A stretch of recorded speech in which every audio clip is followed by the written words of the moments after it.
La clase que vamos a presentar es de abdomen agudo quirúrgico, como dice el título, y nuestra idea a la hora de armarla fue hacer algo que sea bien práctico para el pediatra cuando nos encontramos con un paciente ante la sospecha de que esté cursando justamente este cuadro. ¿Sí? Nos planteamos objetivos, que son los siguientes.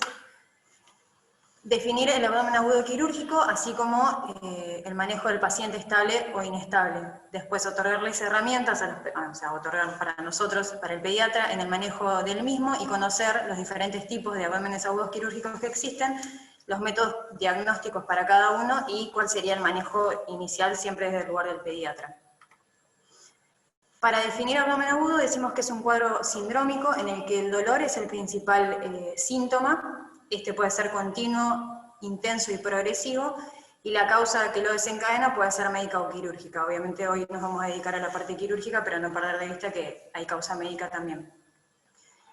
Por otro lado, también decir que cuando uno habla de abdomen agudo, también hablar de dolor abdominal sería como casi sinónimo, porque el mayor motivo de consulta en el abdomen agudo es el dolor, digamos.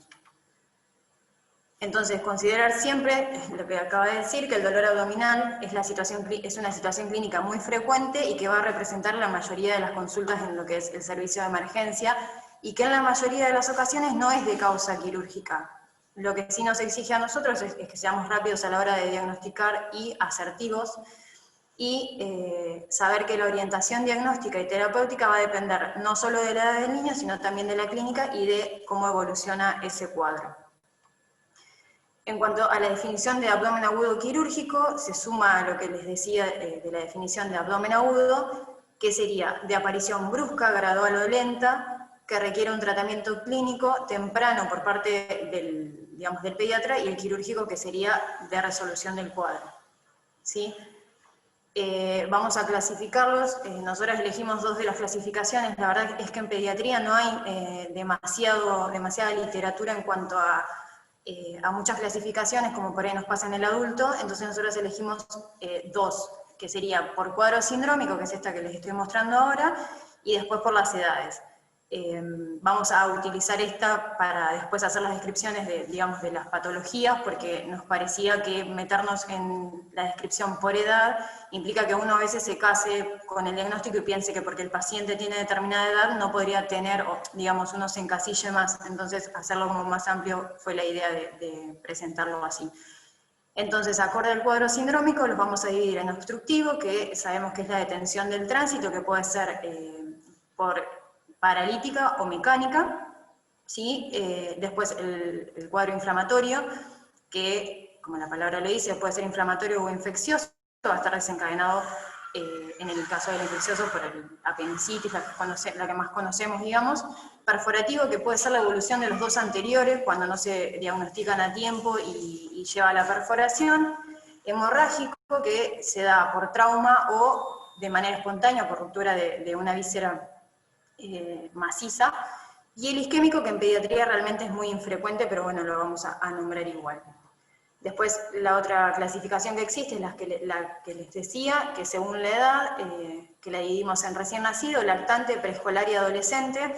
Como recién nacido, ahí nosotros marcamos como lo más, digamos, frecuente dentro de cada edad. En el recién nacido, la perforación intestinal. El lactante es la invaginación, pero bueno, en el preescolar la apendicitis aguda o el trauma, y en el escolar adolescente también apendicitis aguda, o en las niñas adolescentes la patología ovárica. Entonces, ¿cómo vamos a iniciar la valoración del paciente? Siempre con el triángulo de evaluación pediátrica. Nosotros lo que tenemos que ver cuando llega el paciente a la consulta es su aspecto general, es decir, digamos, a la observación simplemente uno puede darse cuenta si el paciente está repercutido o no, si el niño tiene una posición antiálgica, o si está demasiado quieto, o si incluso es un nene que se mueve, que más allá de que refiere a dolor abdominal, sigue jugando o se sigue moviendo. Eso también nos va a orientar hacia si es una patología que puede llegar a ser quirúrgica o no. La respiración, en cuanto a si está taquipneico, si tiene una respiración más bien superficial, porque digamos, le genera el movimiento del diafragma una repercusión a nivel abdominal. Y circulatorio, obviamente, si el nene tiene sus pulsos, sus rellenos, está, digamos, todo bien, o está taquicárdico, el dolor obviamente va a desencadenar la taquicardia muchas veces. Después, nos parecía importante hablar también de lo que es el paciente estable o inestable, que obviamente inestable hemos visto mucho en pacientes chocados y demás, pero bueno, a la hora de recibir un paciente que tiene un dolor abdominal, uno tiene que, o sea, son dos pacientes diferentes. Si el paciente está inestable, uno sabe que lo primero que hay que hacer es, digamos, resolver esa inestabilidad, si se quiere, con lo que dice ahí que es la monitorización, oxígeno, expandirlo si es necesario. Pero realmente la consulta con cirugía, cuando uno, digamos, sospecha que el paciente llega inestable y la causa es quirúrgica, es que la valoración tiene que ser lo más rápida posible porque la resolución de ese cuadro va a ser, digamos, debe ser quirúrgica, por más que nosotros, si tenemos un nene que tiene un sangrado abdominal o una hemorragia a nivel, digamos, lo que sería así un síndrome hemorrágico, la resolución es quirúrgica. Nosotros podemos expandir, podemos transfundir, pero si no se resuelve la causa que lo origina, entonces la urgencia, digamos, es otra. Diferente si el paciente está estable, entonces uno tiene el tiempo de realizar el examen como estamos acostumbrados, con una anamnesis profunda, la examinación, el examen físico, valorar la analgesia, que es algo que lo vamos a charlar ahora cuando hable Ani, el tema de analgesia sí o no, ver si el paciente tuvo un traumatismo, si lo tiene, valorar si necesita que le pongamos fluidoterapia, la tira reactiva de orina, como sabemos, el manejo de los politraumas, si se quiere. Si no sospechamos traumatismo y estamos sospechando un abdomen agudo, la dieta absoluta sería el ayuno, los análisis de sangre. Esto sería como general, ahora en cada síndrome vamos a ver qué debería pedir uno. Pero bueno, esto es como más general. Y después, si uno no sospecha un abdomen agudo quirúrgico, obviamente ver si tiene síntomas digestivos, respiratorios, pero eso ya sería de manejo del abdomen agudo de causa médica, ¿sí? Entonces, en cuanto a la anamnesis, lo que nos parece importante remarcar, obviamente siempre preguntar en todos los pacientes, ¿no? Pero acá más dirigido, los antecedentes, si tuvo cirugías previas, si no las tuvo, si fue un niño sano o no, la forma de presentación, si esto fue agudo, si es un cuadro que viene solapado, si tiene antecedentes de haber tenido un cuadro similar hace un tiempo. Los síntomas asociados, digestivos o extradigestivos, el digestivo obviamente el vómito, si el nene tiene diarreas, si el nene está constipado, hace cuánto que pasa eso, y extradigestivos más para, digamos, salirnos del diagnóstico de un abdomen agudo quirúrgico. Sabemos que, digamos, obviamente si tiene fiebre también puede llegar a hacerlo, pero si tiene síntomas urinarios, si tiene síntomas respiratorios, uno podría pensar que el dolor abdominal es como referido, pero en realidad no, la patología no estaría ubicada en el abdomen. Y después lo fundamental, que como les decía al principio, cuando uno habla de abdomen agudo, habla del dolor como principal síntoma, porque es lo que nos refieren, siempre esto de Alicia de ese orden, la aparición, hace cuánto que apareció, cómo fue, si fue de manera brusca, si fue en crecimiento, dónde se localiza, si es en un lugar puntual del abdomen o si es más generalizado, la intensidad. Lo que nosotros estuvimos leyendo es que uno a los nenes a partir de los 5 años podría empezar a preguntarles, porque ya nos pueden manifestar de alguna manera cómo es ese dolor que tienen, no siempre adecuándonos a la edad, pero bueno, tenemos las escalas con las caritas para mostrarles. En nenes que saben los números, la intensidad, explicándoles. La verdad es que yo, en el poco tiempo que hace que estoy en la RESI, no soy de las más viejas, pero lo he implementado bastante y los nenes, si vos les explicás, como que te responden y realmente, bueno, esto de la característica, decirles que te quema, te pincha, es como si te apretaran, explicarles bien, ser bien gráficos con ellos y tienen la capacidad a partir de determinada edad, digamos, de decírtelo, si irradia hacia algún lado, si se corre, si hay alguna posición que lo agrava, por ejemplo, estar de pie, si están mejor en decúbito, o lateral, o digamos, qué posición utilizan como antiálgica. Eso preguntárselo, y si no, obviamente a los papás, cuando son nenes más chiquitos, nos pueden llegar a referir que está como en cuclillas, que tiene los miembros inferiores flexionados, o sea, los papás describen de otra manera, pero es lo que perciben. Pero el dolor es como la base, digamos, entender o tratar de desglosar ese dolor también nos va a dar una orientación, porque de eso va a depender qué tipo de abdomen vamos a tener después. Y otro dato tiene que ver con la duración, que esto lo leímos en varios de los artículos que estuvimos viendo, que uno podría decir que un dolor abdominal que es severo, de más de 6 horas, es muy sugestivo de una patología quirúrgica.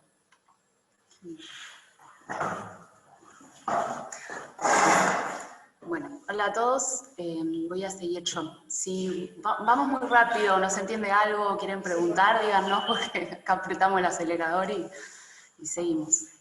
Bueno, como decía Dai, en el abdomen agudo, digamos, lo principal va a ser el dolor abdominal, y sabemos que hay 3 tipos de dolores abdominales, que tiene que ver el visceral con, digamos, con el dolor que tiene que ver con la serosa visceral, que se puede desencadenar o por la contracción de la pared de una víscera o por la distensión, que va a ser un dolor que es mal localizado, como medio confuso, que produce quemazón, incomodidad, que puede estar acompañado de vómitos, de náuseas, de hipotensión, de sudoración. Pero que eso, como que está mal localizado, que no es que vos le preguntás dónde te duele más y te puede localizar el nene un lugar donde le duele más. El dolor somático o peritoneal tiene que ver con la serosa peritoneal, y ese dolor ya es más localizado, es punzante, como de comienzo así brusco, muy intenso, que provoca que el nene no se quiera mover del dolor que le produce.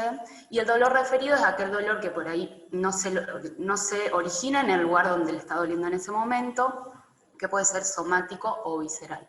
Esto es importante porque nos va a permitir también ver cómo es la evolución del cuadro. Hay algunos cuadros que comienzan con un dolor visceral, que es así medio confuso, que es impreciso, y después se van localizando porque tiene que ver con la irritación peritoneal, digamos. Entonces es importante conocer esto.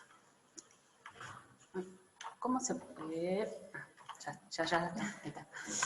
Bueno, siguiendo por ahí con el examen físico, es muy importante obviamente tener en cuenta estas 4 cosas: la inspección, la palpación, la percusión y la auscultación. En la inspección tenemos que ver, obviamente que nosotros el examen físico tenemos que evaluar todo el nene, no es que vamos a ir solamente al abdomen, que antes está evaluar el aspecto general del nene, cómo viene, si está estable, digamos, el aspecto general, un poco lo que explicó Dai, pero bueno, por ahí para referirnos más con lo del abdomen, la inspección, vamos a ver si hay cicatrices de cirugías previas, si vemos que está distendido, si hay hematomas, si hay petequias, si vemos alguna masa inguinal o escrotal, si vemos que por ahí el nene ante un movimiento la pared del abdomen se mueve distinto, o porque hay alguna alimentación por el dolor que tiene. A la palpación vamos a buscar, bueno, si el abdomen está blando, si hay un lugar que esté más rígido que otro, si está todo el abdomen rígido o en tabla. Vamos a buscar zonas de mayor dolor, por ejemplo, vamos a buscar el signo de Bloomberg, que es el dolor a la descompresión, o el punto de McBurney, que es característico de la apendicitis, digamos, que donde tocamos, digamos, duele, que es arriba de esta ilíaca, digamos, como a 2 traveses de dedo.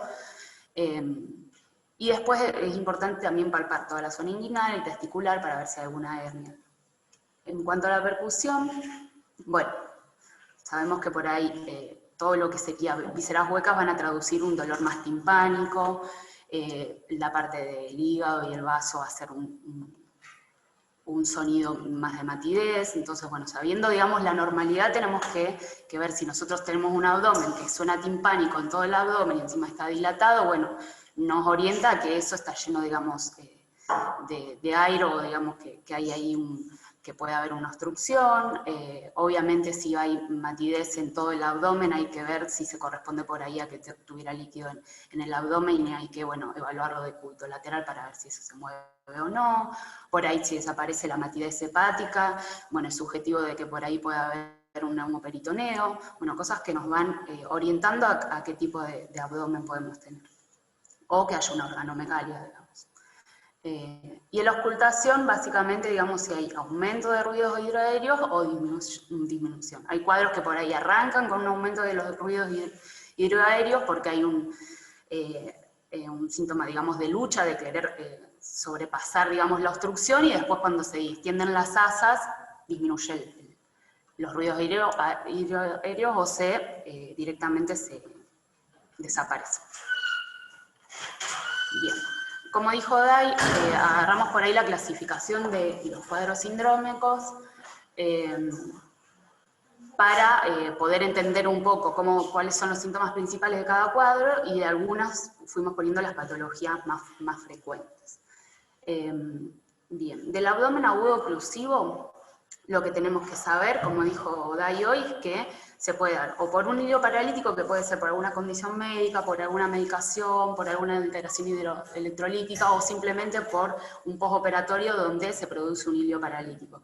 Pero también hay causas mecánicas, digamos, que hacen que haya un hilio mecánico, que puede ser o por algo extrínseco o intrínseco a las vísceras, digamos. Puede ser por una crisis intestinal, puede ser por una invaginación, por bridas, por hernias, que van a producir la detención del tránsito intestinal. Entonces, teniendo en cuenta esto, el dolor que va a tener este nene obviamente va a ser un dolor tipo cólico, que va y viene, va a tener distensión abdominal, porque esas asas, o sea, hacen tope y empiezan a distenderse, a la vez a llenarse de líquido. O sea, ustedes piensen que en el intestino absorbemos un montón de líquido, y en este momento no se está produciendo eso porque hay un tope al pasaje a través del intestino. Por lo tanto se va a generar también un tercer espacio, puede haber hipotensión, puede haber deshidratación, bueno, la detención del tránsito intestinal, que eso por ahí va a tener ausencia de defecación, pero también puede ser que si la oclusión fue un poco alta y después, digamos, de la obstrucción hay materia fecal, puede ser que tenga una diarrea y ser igualmente un abdomen agudo oclusivo, digamos. Y obviamente va a tener vómitos que pueden ser o alimenticios si la obstrucción es alta, pues biliosos, o pueden ser incluso fecaloides si la obstrucción es más baja. El método diagnóstico, en realidad acá pusimos, o sea, ¿con qué vamos a ver que hay, o lo vamos a notar mucho en un abdomen agudo oclusivo? Con una radiografía de abdomen que vamos a ver los niveles hidroaéreos, las asas dilatadas, y va a haber ausencia de aire distal. Después, en cada cuadro específico de abdomen agudo oclusivo va a tener su particularidad, pero en general, si uno saca una radiografía a un abdomen agudo oclusivo, se va a ver eso. Y en esto, o sea, nos pareció importante nombrar como una de las causas principales de abdomen agudo oclusivo, que es la invaginación intestinal, que va a tener como 2 periodos. Entre los 5 meses y los 10 meses, por ahí es más de origen idiopático, por ahí se asocia a la hiperplasia linfoidea, estoy trabada, que está relacionado más a un antecedente de una patología viral. Y nenes más grandes, por ahí tiene que ver con causas secundarias, o que haya o algún tumor o algún divertículo que produzca sea cabeza de invaginación, porque acuérdense que la invaginación es un segmento del intestino, digamos, proximal, que se introduce dentro de un segmento más distal, y con el peritastismo eso va avanzando, digamos. O puede también ser al revés igual. Los síntomas van a estar relacionados con lo que fui diciendo recién, el dolor tipo cólico. Es característico que en estos nenes, por ahí hay un nene previamente sano, que tiene un sensorio alternante, o sea que por ahí está con mucho dolor y está irritable, pero después se queda dormidito. El abdomen puede estar blando o puede estar muy distendido. Los vómitos son característicos. Bueno, acá decía Budín en el hipocondrio izquierdo, o sea, sentir una masa en el hipocondrio izquierdo de la invaginación, y que puede tener deposiciones con moco sangre. O sea, si las deposiciones son con sangre, como que ya nos habla de un sufrimiento intestinal, por lo tanto sería ideal que nosotros podamos pensarlo previo a esto, digamos. Y a la vez hay que tener en cuenta que en nuestro medio un diagnóstico principal es con el YUP. Puede ser que venga un nene con una gastroenteritis aguda, que tenga vómitos, que tenga alguna deposición, que tenga el abdomen distendido, y vos decís, bueno, por ahí es una gastroenteritis, puede ser, pero si viene con estas características, nosotros tenemos que primero descartar la invaginación intestinal también, digamos, esto con el sensorio alternante, por las consecuencias que puede tener. Y el diagnóstico va a ser con ecográfico y con un colon por enema, que a la vez va a ser tratamiento. Hay que tener en cuenta que si con el colon por enema no se resuelve, la resolución es quirúrgica. Y obviamente las medidas iniciales tienen que ver con el ayuno, con la hidratación parenteral, la protección gástrica obviamente, con compensar el medio interno, siempre poner una sonda nasogástrica abierta, y los antibióticos. Bueno, y acá hay algunas imágenes, en realidad es de abdomen agudo obstructivo en general. ¿Esto si yo lo muevo señala? Sí. Estas dos primeras es de un nene que entró a la 9, creo que era derivado de Lobos. La primera radiografía que se le sacó es esta, donde se ven bien las asas bien distendidas, que no hay aire distal. Y a las horas de evolución se le saca esta, que el nene se tuvo, digamos, un vólvulo, y esta imagen es como típica de vólvulos, se llama en verano de café, sin el aire distal. Después no, la verdad que no sé cuál fue la causa del vólvulo, porque pasó a terapia después en nene, pero tuvieron que hacer una resección del intestino como de 2 metros. Esta imagen es de un nene que estaba en la 21, que tuvo bridas, había tenido una apendicectomía previamente, tuvo bridas y aparte había un ascaris dando vuelta que facilitó, digamos, la formación de las bridas. Y esto es típico, digamos, lo mismo, un hilo obstructivo, y acá con el colon por enema como se ve, y esta es como la imagen típica de ecográfica, con las asas dilatadas, un pseudo riñón se ve ahí, y una imagen en rosquillo. Bien, así. Bueno, otro de los cuadros sindrómicos que tenemos era el abdomen agudo inflamatorio o infeccioso. Como principales causas, o las más frecuentes, digamos, tenemos la apendicitis y la mequelitis. En cuanto a las generalidades de un abdomen agudo de este tipo, la descripción del dolor es que es un dolor continuo o persistente, de 48 horas, incluso de más tiempo. Es un dolor que va a variar con el transcurso de las horas. El nene va a tener síntomas infecciosos, ya sea fiebre, malestar. Puede haber repercusión sistémica, y esa repercusión lo que tiene de característica en estos cuadros es que va a ir en aumento, digamos. Es un nene que por ahí lo único que refiere es esa molestia, ese dolor, el dolor va aumentando y su repercusión general va también en aumento. En cuanto al examen físico, va a ser más sugestivo de un cuadro de este tipo. Si tiene fiebre, defensa y obviamente dolor a la descompresión, uno siempre se inclinaría hacia la apendicitis, porque es, digamos, como el ejemplo que más conocemos. Y los exámenes complementarios, que por ahí lo que decía Ani, nos parecía importante, y también Sole Cataño, que fue nuestra tutora, hacer hincapié en esto, ¿no? De que tengamos herramientas como para pensar al paciente. Entonces decir, bueno, para no pedirle todos a todos, si yo estoy pensando en un cuadro, en este caso sería inflamatorio o infeccioso, lo primero que yo debería pedirle es un hemograma, una PCR y una ecografía abdominal. Serían como los exámenes que tendrían utilidad en este tipo de abdomen, por eso tan importante la clínica a la hora de evaluar al paciente. Tomamos como caso ejemplo, digamos, la apendicitis aguda, porque sabemos que es el principal diagnóstico diferencial que uno tiene que hacer en un abdomen agudo en pediatría, y también porque culturalmente, ¿no?, los padres llegan y te dicen, no, está con un dolor en fosa ilíaca derecha, y para mí es apendicitis, o sea, es como que está muy, y es lo que uno debería descartar, digamos. O sea, existen dos formas de presentación. Tenemos la clínica típica, donde el síntoma cardinal es el dolor abdominal, que es lo que primero aparece, con la cronología de Murphy que todos conocemos, que habla de que lo primero que va a aparecer es el dolor abdominal, después el paciente empieza con este estado de anorexia y vómitos, y lo último que aparece es la fiebre. Lo que no quiere decir que si esto no ocurre no pueda tener el paciente una apendicitis. Otra cosa que hemos estado charlando también es el tema de la anorexia. Por ahí nosotros en la facultad, los que estudiamos acá en La Plata, era el aforismo de no existe un abdomen agudo con hambre, y la realidad es que en la literatura que leímos, digamos, la anorexia nos orienta más hacia la posibilidad de un cuadro de abdomen agudo quirúrgico, pero que el chico tenga hambre no quita que no pueda estar cursando en este caso una apendicitis aguda.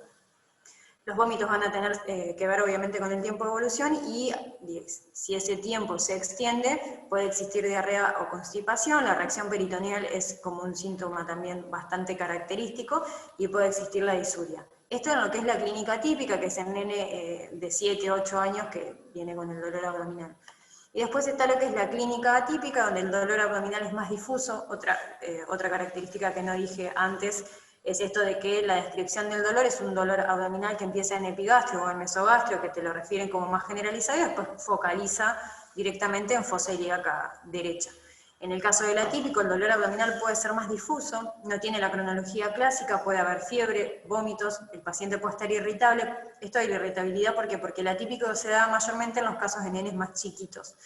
Y puede haber diarrea y distensión abdominal. lo que es súper importante tener en cuenta esta presentación atípica, porque además de ser un alto porcentaje el que se presenta así, en los niños pequeños, como uno no la piensa en realidad, digamos, no piensa, no, 2 años, 3 apendicitis, no es el primer diagnóstico que uno va a pensar, esto hace que el cuadro progrese y haya una mayor incidencia de perforación, que es el 50-80% de los casos pueden llegar a perforarse por, digamos, por no haberla diagnosticado a tiempo. Entonces, por ahí es súper importante tener en cuenta que, si bien uno aprende del libro la descripción de la clínica de la apendicitis aguda, que en los nenes hay muchos casos en los que no se presenta así. En cuanto a los principales diagnósticos diferenciales, había un montonazo, pero bueno, elegimos estos 3, que en realidad son cuadros más bien de abdomen agudo médico: la adenitis mesentérica, la infección urinaria alta y la gastroenteritis aguda. Y después, en cuanto al tratamiento médico inicial que uno debería dar a estos pacientes, es el ayuno, obviamente el plan de hidratación, la analgesia es algo que está discutido y que ahora lo vamos a charlar, protección gástrica, y en cuanto al antibiótico, como profilaxis se debe dar 1 hora y media antes del ingreso a quirófano, y los microorganismos que deberíamos cubrir son los anaerobios y los bacilos gram negativos, todo lo que es la flora intestinal.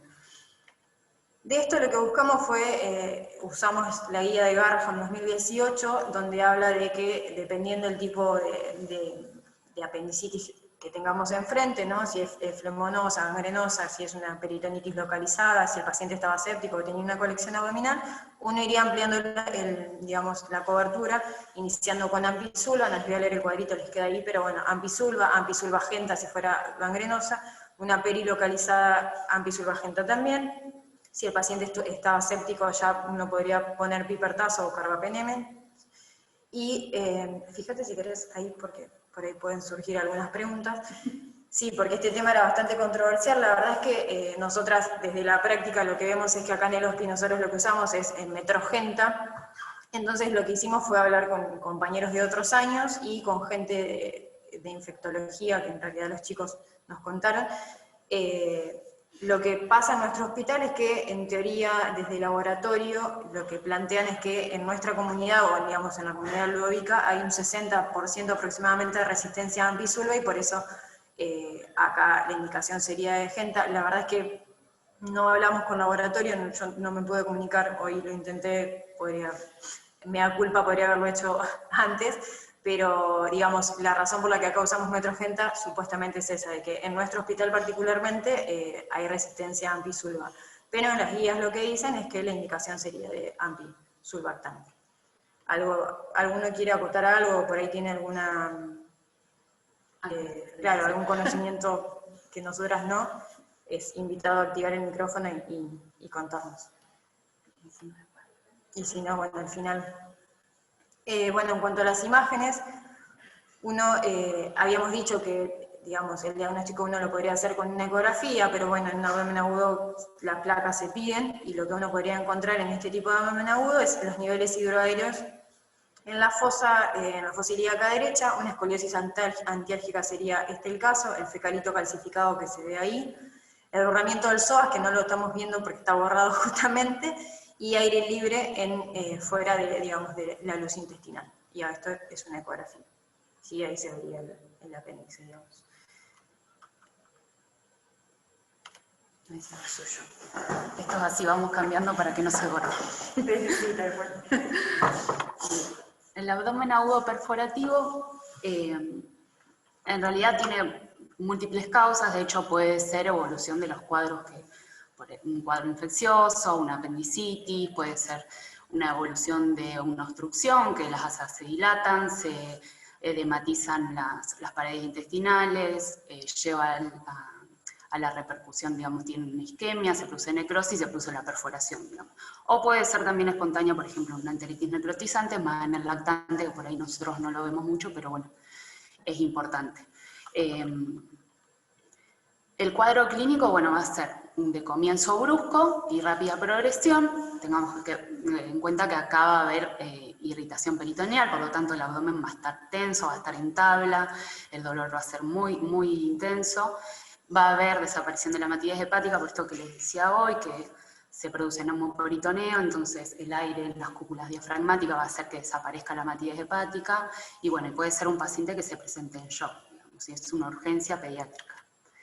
Las conductas van a ser el ayuno, la sonda nasogástrica abierta, el PHP, corregir el medio interno, los antibióticos y protección gástrica. Y en una plaquita de abdomen voy a ver el neumoperitoneo. O sea, lo importante sería que uno no tenga que llegar a la perforación intestinal, ¿no? Y por ahí, si son cuadros que vienen ya de algunas horas de evolución, poder agarrarlo previamente a la perforación. Pero bueno, suele suceder que se produzca. Hay algunas imágenes donde se ve, bueno, acá justo tapa el cosito, pero el neumoperitoneo, ahí, si acá.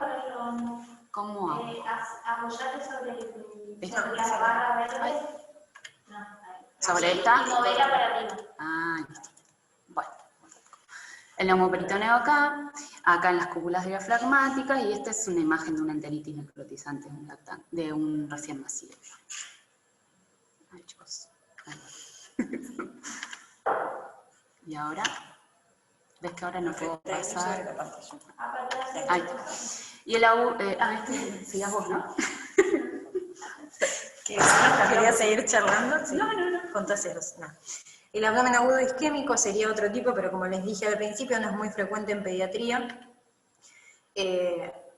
Lo que sí tiene es una mortalidad elevada, entonces por eso obviamente debemos conocerlo. Se da por embolia, trombosis o por hipoflujo, y el dolor es persistente y severo, puede ser, digamos, como consecuencia de un síndrome oclusivo o inflamatorio, lo que decíamos hoy también del perforativo, ¿no? Es la evolución, si uno no diagnostica a tiempo los que habíamos nombrado en un principio.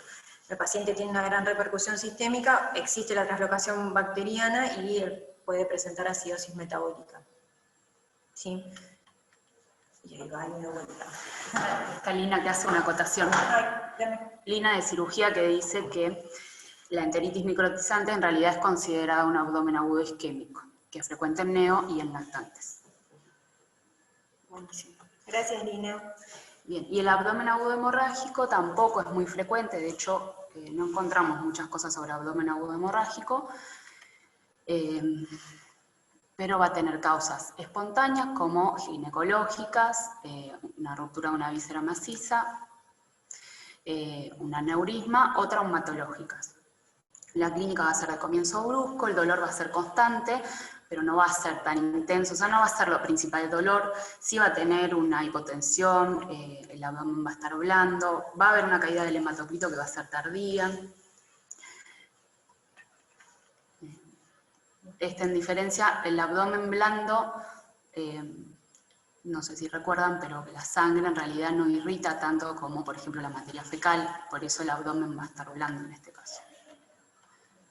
Los exámenes complementarios que por ahí vamos a usar va a ser el hemograma, un coagulograma, una eco abdominal, y también pensando por ahí en la causa ginecológica, si tenemos en cuenta un embarazo ectópico complicado, sería importante pedir un test de embarazo a las nenas en edad fértil ya.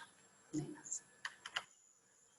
Bien, y como otra causa de abdomen agudo hemorrágico, no me voy a explayar mucho en esto porque por ahí lo vemos en trauma, pero el traumatismo abdominal, que tendría que tener un antecedente de un trauma, pero que también si por ahí el relato entre la madre y el padre es medio errático, o hay cosas que nos hacen dudar, también tenemos que pensar en maltrato infantil. Que bueno, se va a caracterizar por el dolor a la palpación, distensión, va a tener equimosis, abrasiones, alguna marca o de si hubo un accidente automovilístico, del cinturón, va a haber irritación peritoneal, los ruidos van a estar disminuidos, y lo que vamos a tener que pedir, digamos, al principio va a ser hematocrito, una hemoglobina que van a dar una anemia que no va a tener otra causa, una orina para ver lo de la hematuria, las transaminasas que van a estar elevadas, habla de 10 veces más elevadas, las enzimas pancreáticas, bueno, grupo y factor, compatibilidad, coágulo, función renal, estado ácido-base, ionograma de glucemia, y de imágenes se puede hacer el ecofaz y las tomografías de abdomen y pelvis. Obviamente que el tratamiento del abdomen, de un trauma abdominal va a tener que ver, y en general del hemorrágico, digamos, con la estabilización previa, digamos, el triángulo de evaluación pediátrica, el ABCD, y después, digamos, como decía Oiday, si nosotros no entra quirófano para resolver, digamos, la causa que le está generando, por más reanimación y digamos, y reposición que hagamos, digamos, va a ser muy difícil que lo solucionemos. Estas son algunas imágenes, un hematoma duodenal en un síndrome de maltrato infantil, que se ve ahí. En esta es una radiografía con contraste, se ve la salida del contraste a través del duodeno, una perforación duodenal, y en esta se ve ahí esta diferencia de colores, digamos, acá habría líquido en la cavidad abdominal, aire, neumoperitoneo, y acá la verdad que bueno, hay como una diferencia ahí en el tramado del vaso, una laceración en el vaso. No sé si me hubiera dado cuenta solo realmente. Menos mal que decía ahí. Bien. Y después otra patología que hay que pensar, que la verdad que esto, por ahí Lina nos ayuda, no sabíamos bien si corresponde a una causa isquémica, pero la torsión ovárica, que se suele dar por ahí más en prepúberes por el aumento de la movilidad de los ovarios, y que a la vez hay que descartar lesión anexial, pero también puede darse en niñas más chicas, y que se va a caracterizar por dolor abdominal agudo en el abdomen inferior, de rápida evolución, que puede estar acompañado de náuseas y vómitos, que puede tener o no alguna masa palpable, que también es una emergencia porque puede llevar a la necrosis, y el diagnóstico va a ser ecográfico, y que aunque por ahí podemos hacer un ecodoppler, pero puede ser normal y no descarta en realidad la patología. Bien, ahora sí.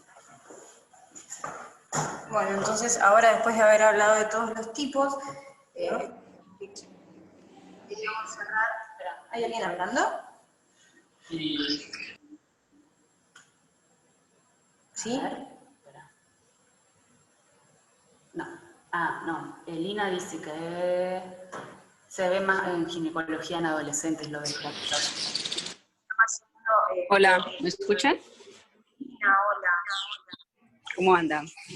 Nada, lo que es la torsión de ovario, a ver, se comporta, entra siempre como un abdomen agudo inflamatorio. Lo que pasa es que uno lo hace sospechar por la clínica de la paciente. Por lo general es en pacientes adolescentes o de 10, 11 años. Se da más frecuente en aquellas que ya empezaron a menstruar. Y obviamente hay compromiso de la vascularización, pero de la vascularización del aparato ginecológico, o sea, de cuenta hasta el quiste se tuerce, compromete la circulación de las trompas del ovario, y si no sacas y destuerces el ovario, va a tocar cuando entra uno ir y llegar a sacar la trompa completa con el ovario. Entonces no entraría dentro del hemorrágico. Dentro del hemorrágico, la parte ginecológica sería solamente lo que es la menstruación retrógrada y lo que es el embarazo ectópico roto, que sí es un abdomen agudo hemorrágico, pero la torsión de ovario no estaría como clasificado dentro del abdomen agudo hemorrágico.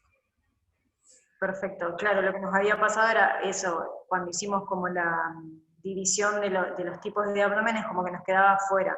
Entonces sería como un abdomen agudo ginecológico. Lo dejaríamos ahí como un grupo aparte. Gracias, Lina. Bueno, entonces, después de haber hablado de todos los tipos y de habernos orientado acorde a la clínica, qué es lo que uno debería pensar o cómo deberíamos pensar el paciente, digamos, lo que nosotros nos preguntamos es, bueno, ¿cuándo vamos a llamar al cirujano? Entonces, como, digamos, empezando a concluir toda la clase. Cuando el dolor abdominal es severo o es progresivo, esto que les decía, de cuando hay un dolor abdominal que dura más de 6 horas, uno pensaría que muy probablemente sea quirúrgico. Cuando existen vómitos biliosos o fecaloides también, como decía Ani hoy en la imaginación, cuando existen vómitos fecaloides obviamente uno ya está llegando capaz un poco tarde. Cuando hay distensión abdominal marcada con un timpanismo difuso, pensando en un neumoperitoneo, cuando el abdomen está tenso, cuando hay dolor a la descompresión, pensando obviamente en una apendicitis, que ya hay compromiso peritoneal, cuando existe trauma abdominal, cuando hay un politrauma, obviamente siempre los consultamos. El dolor abdominal sin una etiología clara, ese dolor que no nos termina de cerrar clínicamente, obviamente vamos a llamarlos también, y cuando estamos sospechando que sea la causa quirúrgica, los vamos a llamar. Por ahí lo que nos parecía importante es esto bueno, a veces es preferible llamar y consultar de más y no quedarnos con la duda de si hubiera sido, porque la progresión a veces es rápida y pasamos de tener un agudo obstructivo o infeccioso a una perforación y eso complica todo. Así que bueno, lo que queríamos remarcar era esto de cuándo llamarlos sin duda, digamos. Bien, y ahora en realidad esto lo pusimos porque sabemos que trae como discusión, no sé ustedes qué harían con el dolor, digamos. Todavía no, a un nene que todavía no lo vio el cirujano, le damos, se muere el dolor, le damos analgesia, no le damos, no sé si alguno quiere hablar o escribir en el chat, a ver, o qué hacen normalmente, digamos, porque hay distintas.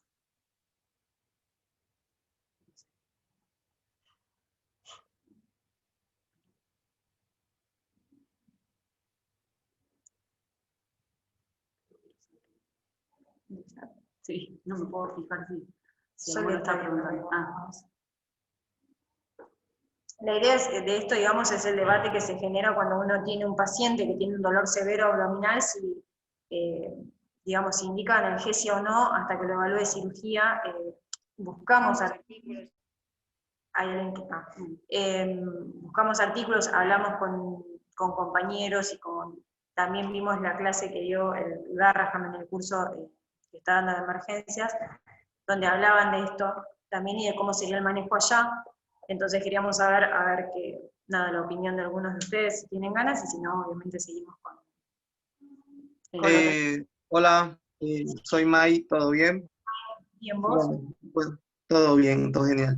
Bueno, con relación a la pregunta que hiciste, bueno, yo creo que depende del lugar donde nos encontremos. Bueno, así lo asumiría yo. Por ejemplo, si me encuentro en este hospital que es de alta complejidad, como el que hacemos la residencia, consideraría que llamar al cirujano y de acuerdo a eso tomaría la conducta. Pero si otra situación, ponle que me encuentre, no sé, en un sitio lejano, en algún pueblo de la provincia, nada, le pongo analgésicos hasta que salga la derivación. Bien, buenísimo. Sí, de hecho eso es lo que también nos pasa cuando vienen pacientes derivados que vienen con la indicación y de hecho cuando los dejan nos dicen, recibió tantas dosis de dipirona o lo que... O sea, la idea era es plantearlo como, no como una discusión, sino como un tema a ver y a trabajar en equipo, porque obviamente cirugía no Lina, que estás del otro lado, podés habilitarte y charlarlo. Obviamente si uno le pone una analgesia al paciente, puede interferir en esto que hablábamos en un principio de la Alicia, de cómo el paciente percibe, pero tampoco podemos tener un nene, si cirugía está en quirófano y está 12 horas operando, esperando, entonces ahí es donde uno entra a la discusión o sea, darle confort al paciente, que cirugía lo evalúe, o sea, como que por ahí nuestro planteo es, bueno, unámonos como equipo de laburo y llegar a un acuerdo que capaz que es algo re utópico y que muchos lo deben haber planteado ya antes que nosotras, pero bueno, la idea es como dejar eso de decir, bueno, pongámonos de acuerdo, que cirugía obviamente lo evalúe lo más rápido posible, y una vez que era lo que Sole también nos decía, que a ella le había pasado donde ha trabajado Sole Cataño, esto de acordar, bueno, yo te lo reviso, si yo determino que es un abdomen agudo, si el cirujano, digamos, dice, bueno, sí, va a entrar al quirófano, ahí uno podría ponerle la analgesia, porque no va a cambiar la decisión una vez que el cirujano ya la tomó.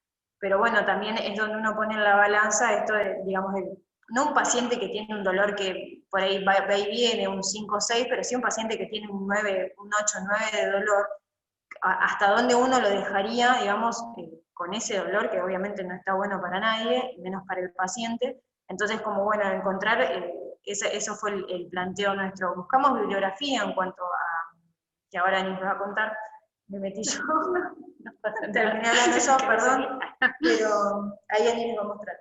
No, Hola chicas, ¿puedo hacer una acotación? Soy Sofi, ¿cómo están? No, yo iba a decir justo lo que planteaba Dai, que yo justo particularmente no he tenido tantos pacientes por guardia y me he rotado por salas quirúrgicas, pero supongo que va desde la mano eso, o sea, qué paciente tenemos enfrente, qué patología sospechamos, qué grado de dolor tiene y qué posibilidad tenemos de que el cirujano lo vea ahora, rápido, en 2 horas o en 6 horas. Yo creo que va desde de eso, el uso de analgésicos y cuánto podemos interferir en la patología actual. Señora Sofi, gracias. En realidad no hay mucho tampoco, y menos en pediatría. Lo que encontramos también, un poco lo habían dicho en el curso de Garraham, que es una revisión de 8 ensayos clínicos de pacientes mayores de 16 y después otro de entre 5 y 6 años, de 108 pacientes. Hay varios artículos que hablan sobre los mismos estudios, sobre los mismos ensayos clínicos, y analizan. Primero, una de las conclusiones que sacaban es que la mayoría no medica, digamos, que en la mayoría de los lugares no se trata el dolor, hasta que lo vea el cirujano. Pero que a la vez, probando entre morfina y un placebo, las conclusiones que se sacan que en realidad darle morfina no retrasa digamos, el diagnóstico y no complica tampoco el diagnóstico, por lo tanto se le podría dar, digamos, morfina. En este caso el estudio es con morfina. No encontramos que hablen de otra analgesia, solamente con opiáceos, en los dos, lo mismo. Por lo tanto, uno, bueno, podría decir, estaríamos habilitados para darle morfina, tampoco es que es, no sabemos, o sea, no es muy representativo tampoco, o sea, no es muy concluyente, pero me parece que lo más importante, como decía Dai, es que se trabaje en conjunto en los lugares donde que haya cirujano en el mismo lugar, que se pueda trabajar en conjunto en realidad para no retrasar, digamos, la atención del niño, que no siga sufriendo, y que cuanto antes se lo pueda abordar y definir si entra quirófano o no, o si le ponemos una anestesia o no, se puede hacer, porque lo más importante sería eso. Pero bueno, un poco, y ya terminando, las conclusiones que sacamos es que la anamnesis y la clínica son fundamentales, digamos, para el diagnóstico del abdomen agudo, que a veces hacemos pruebas que son innecesarias, que no tienen sentido, que por ahí estamos claros que es un abdomen agudo, igual a veces se pide una ecografía o una radiografía, que sería peor. Que todo, bueno, abdomen agudo quirúrgico es una emergencia pediátrica, y dejamos el número de cirugía, por si alguno no se lo acuerda. Y que es fundamental el abordaje en equipo, digamos, esto que decíamos. Si podemos trabajar en equipo, vamos a lograr que no dejar esperando al niño que tenga dolor hasta que lo venga a revisar alguien, que definamos entrarlo a quirófano o no. Entonces creemos que eso es lo más importante. Y listo, gracias. Ahí está la bibliografía. No sé si hay alguna pregunta. Lina, ¿querés decir algo? ¿O alguien quiere aportar algo? Nos escuchamos. Pepe dice. Espera, primero alguien de la sala chica, que no sé qué es sala chica. Ah, dice que lo medicaría. No sé, que dé la cara a la chica, no sabemos. Y después. Pero medicaría, estamos hablando cuando estábamos hablando de analgesia. O sea, daría un analgésico. Y Pepe dice, me parece importante pensar en el mecanismo de acción del analgésico que usamos.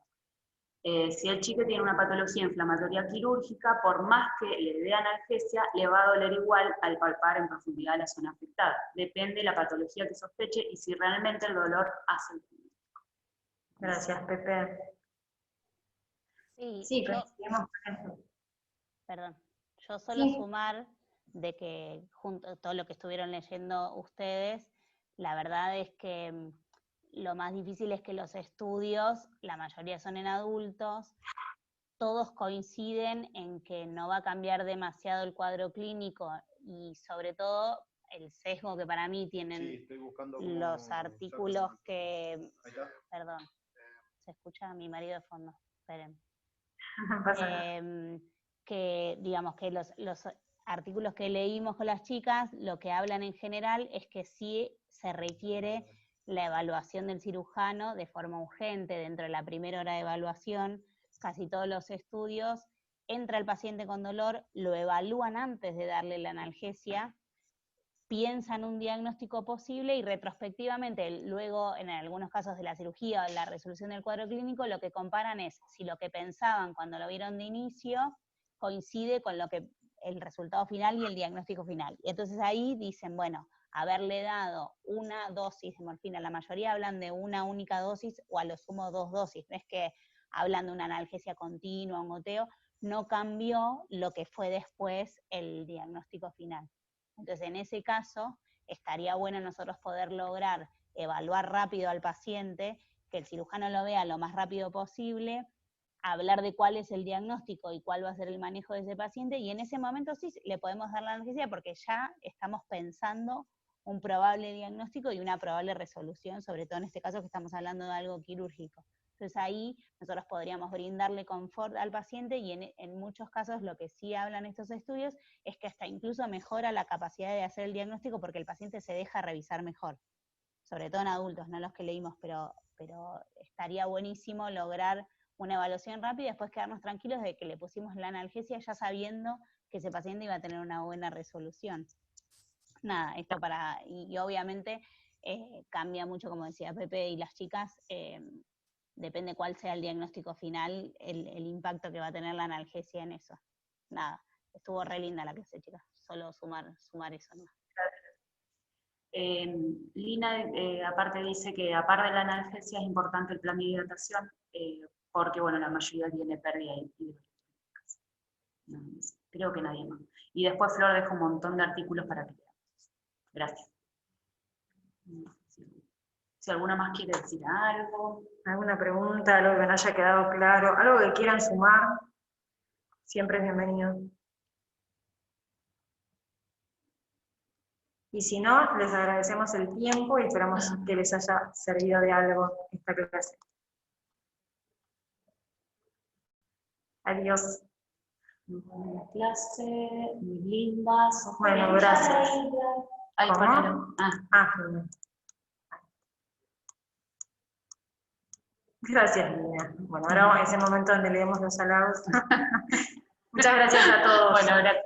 Adiós. Adiós.